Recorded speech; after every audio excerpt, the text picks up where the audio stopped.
महागठबंधन पर केंद्रीय मंत्री चिराग पासवान का तीखा वार। चिराग बोले, पहले अपनी लड़ाई सुलझा लें, फिर सरकार बनाने की बात करें। महागठबंधन सत्ता नहीं, झगड़े का गठबंधन है। तेजस्वी पर तंज कसते हुए उन्होंने कहा कि एसी कमरे में बैठे बैठे बिहार नहीं चलता।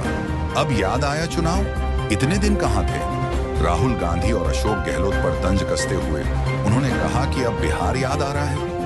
गठबंधन तो पहले ही बिखर चुका है। चिराग ने आगे कहा कि नीतीश कुमार के नेतृत्व में हम सब एकजुट हैं। बाकी लोग सिर्फ मुंगेरी लाल के हसीन सपने देख रहे हैं। प्रशांत किशोर पर सीधा प्रहार करते हुए उन्होंने कहा कि जो खुद चुनाव लड़ने से डरता है, उस पर जनता क्यों भरोसा करे। चल रहे हैं और मीडिया को आके कम से कम हम संबोधित करें और हम बताएं कि हम और क्या सोच रखते हैं। कहाँ थे इतने दिनों से ये लोग। एसी कमरे में बैठकर सिर्फ अपनी महत्वाकांक्षाओं के विवाद को सुलझाने का काम कर रहे थे। अभी थोड़ी देर पहले कांग्रेस के चुनाव प्रभारी अशोक जी भी आए। आज उनको याद आया है कि भैया वो चुनाव प्रभारी बने जब पूरी तरीके से महागठबंधन खत्म हो गया, ध्वस्त हो गया, धराशायी हो गया। उसके बाद तो इनको याद आया कि आए हम लोग बैठे बातचीत करें। राहुल जी कहाँ है? राहुल गांधी जी भैया थोड़े दिन पहले तक तो एसआईआर को लेके घूम घूम के भ्रम फैलाने का काम कर रहे थे। क्या ये नैतिक जिम्मेदारी इन दो घटक दलों के नेताओं की नहीं बनती थी, तेजस्वी जी और राहुल जी की नहीं बनती थी कि भैया बैठे और मैच्योरिटी के साथ जितने घटक दलों के बीच में विवाद चल रहा है उसको हम सुलझाने का काम करें। ये पूरा प्रकरण ये दिखाता है कि जो घटक दल, जो गठबंधन आपस में 5-6 घटक दलों को ही एक साथ नहीं रख सकता, तो वो बिहार की 14 करोड़ जनता को क्या एक साथ रखेगा। हकीकत है महागठबंधन समाप्त है जब आप एक दूसरे के सामने ही आपने प्रत्याशी उतार दिए। और जो ये बोलते हैं कि 11, 12, 15 सीटों की बात है, भाई अगर एक जिले में 6 विधानसभा और एक विधानसभा में आप एक दूसरे के खिलाफ आप प्रचार कर रहे हैं, तो कैसे बाकी की 5 विधानसभा में आप बोलिएगा कि भैया हम एक साथ हैं। वो जिला अध्यक्ष एक विधानसभा में जाके दूसरे दल के नेता को कोसेगा और बाकी 5 विधानसभा में उनका साथ देगा। ऐसा नहीं होता है भैया राजनीति में।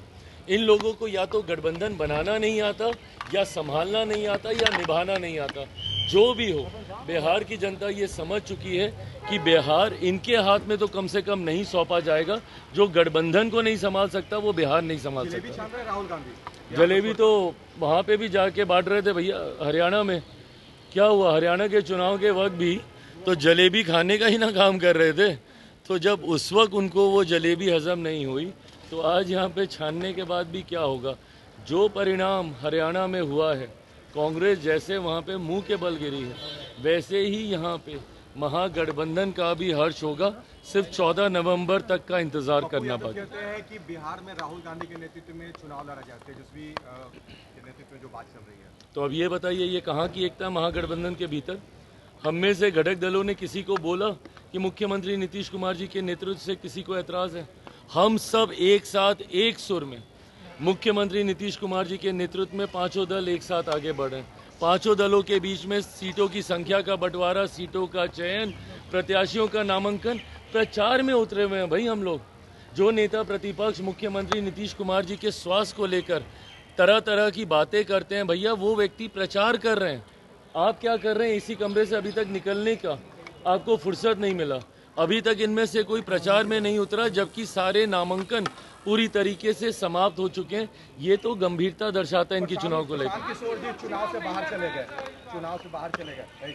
अगर आप फ्रंट से लीड ही नहीं कर सकते तो गठबंधन आप पे, संगठन आप पे विश्वास क्यों करेगा? प्रशांत जी का ये फैसला कहीं ना कहीं उनके अपने समर्थक कार्यकर्ताओं के मनोबल को तोड़ता है। अगर नेता में ही हिम्मत नहीं है कि वो सामने आके संगठन को लीड कर सकें, तो भैया उनके लोग, उनके नेता, उनके कार्यकर्ता क्यों मेहनत करेंगे, क्यों लड़ेंगे, या कोई उन पे क्यों विश्वास करेगा? जबकि खुद जो दूल्हा है उस संगठन का, जिनके नेतृत्व में पूरा संगठन आगे बढ़ रहा है उनका, जब वही चुनाव लड़ने से डर रहे हैं तो कोई दूसरा क्यों आएगा? लेटेस्ट खबरों के लिए देखते रहिए MUZ न्यूज और ताज़ा अपडेट पाने के लिए चैनल सब्सक्राइब करना ना भूलें।